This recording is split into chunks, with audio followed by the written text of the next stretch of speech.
A trecut ceva timp de când am fost așa de impresionat de lansarea unui telefon Android. Însă, atât din punct de vedere hardware cât și software, ce am eu aici este cu adevărat telefonul cu de toate. Gândește-te la o funcție de smartphone, cel mai probabil acesta o are, alături de multe altele la care nici nu te-ai fi gândit. De la scanarea obiectelor în 3D, la filmări asistate de inteligență artificială sau chiar reverse wireless charging. Eu sunt Costin, acesta este Huawei Mate 20 Pro, haideți să începem unboxing-ul. Primul lucru, să scăpăm de folie.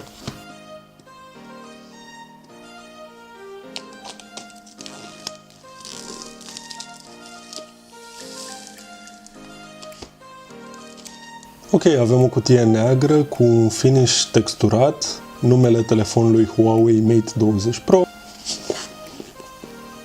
Eu am modelul Twilight de 128 de GB cu 6 GB de RAM.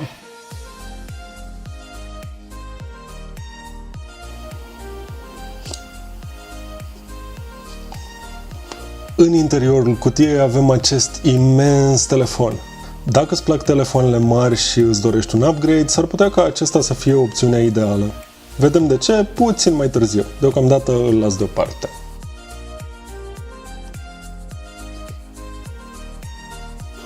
Avem o cutie ce conține cheița. Eu de obicei reușesc să o pierd, așa că întotdeauna țin agrafe de birou în apropiere.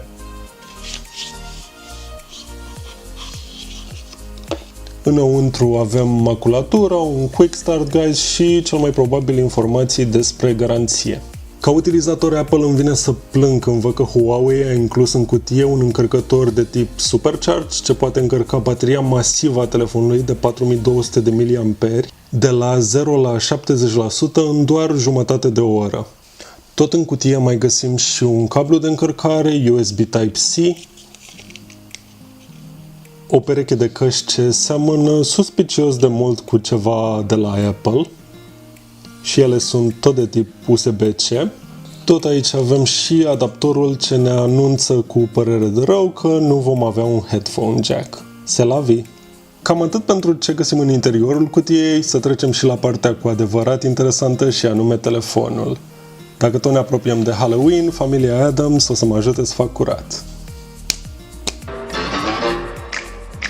Ok, dacă spuneam despre Xperia XZ3 că este imens, despre Mate 20 Pro nu știu ce mai pot spune. Ca dimensiuni, el are o lățime de 72,3 mm, o înălțime de 157,8 mm, dar și o grosime de 8,6 mm.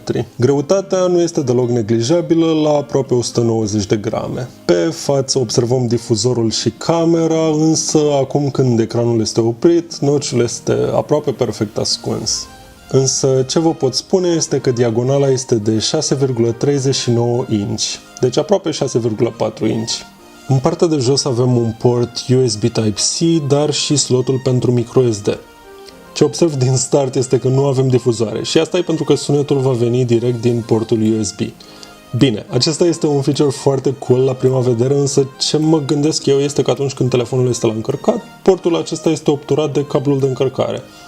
Așa că dacă vrei să ții telefonul la încărcat și să te uiți pe Netflix sau să asculti muzică, nu știu cât de bine se va auzi de fapt. Pe marginea dreaptă a telefonului avem butonul de pornire cu un accent de culoare roșu și butoanele de volum care se ascund destul de bine. Nimic notabil în partea de sus sau în partea stângă a telefonului.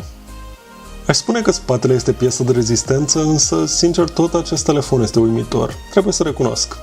Aici am varianta Twilight, unde culorile merg în acest gradient foarte frumos, de albastru, mov și mov foarte închis, negru. Huawei mai are și o opțiune negru simplu, dar și alte două, Midnight Blue și Emerald Green, ambele cu o textură asemănătoare cu ce am văzut puțin mai devreme pe cutia produsului, ce poate fi comparată cu textura unui vinil și care ar trebui să ajute să nu fie așa mare magnet pentru amprente. Să vorbim și despre camerele foto, care sunt așezate într-un fel ce fac Huawei Mate 20 Pro să fie unic, sau cel puțin foarte ușor de recunoscut. Pe lângă blitzul din stânga sus avem numai puțin de 3 camere foto ce ar trebui să se descurce bine în cam orice scenariu îți poți imagina. Obiectivul principal are 40 de megapixeli și o apertură de f1.8. Pe lângă acesta se află un obiectiv ultra-wide de 20 de megapixeli, dar și unul telefoto de doar 8 megapixeli. Sincer, sunt extrem de curios cum se descurcă Mate 20 Pro la capitolul fotografie și de-abia aștept să-l testez. Ce ziceți, îi dăm drumul?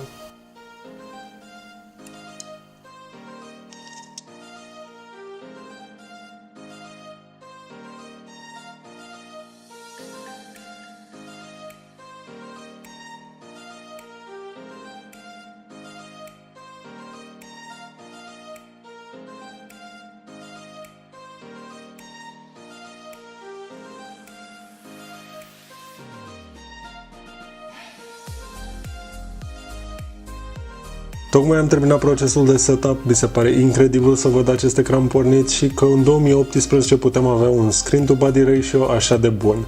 Varianta Mate 20 normală, dar și Mate 20X o duc chiar mai bine la capitolul ăsta, pentru că au ceea ce Huawei numește teardrop notch, ce găzduiește doar camera. În schimb, Mate 20 Pro are mai mulți senzori, are și Face Unlock, deci și notch-ul este în consecință mai mare. Un compromis rezonabil. Dacă mai devreme lăudam puțin spatele telefonului, pe față este un fel de struț-o-cămilă, ce îmbină toate trendurile flagship-urilor din 2018. Avem și notch-ul, care, by the way, poate fi ascuns în software, avem și margini curbate pe lateral, avem și colțuri rotunjite. Nu degeaba l-am numit telefonul cu de toate. Are atât de multe feature-uri încât nici nu știu dacă le pot menționa pe toate. Însă un lucru ce trebuie discutat este că sub ecranul acesta superb de tip OLED cu rezoluție 2K+, adică 3120 cu 1440 pixeli, se află un senzor de amprentă.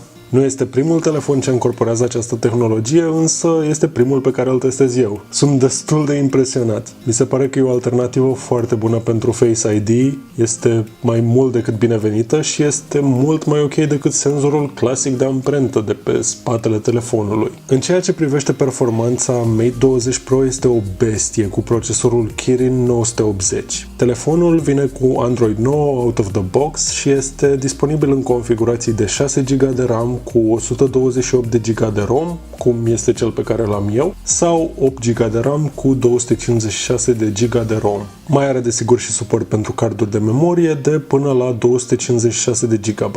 Un singur lucru a mai rămas de făcut, să testăm și reverse charging-ul, pentru că telefonul meu e aproape descărcat. Nu-l judecați, a avut o zi plină.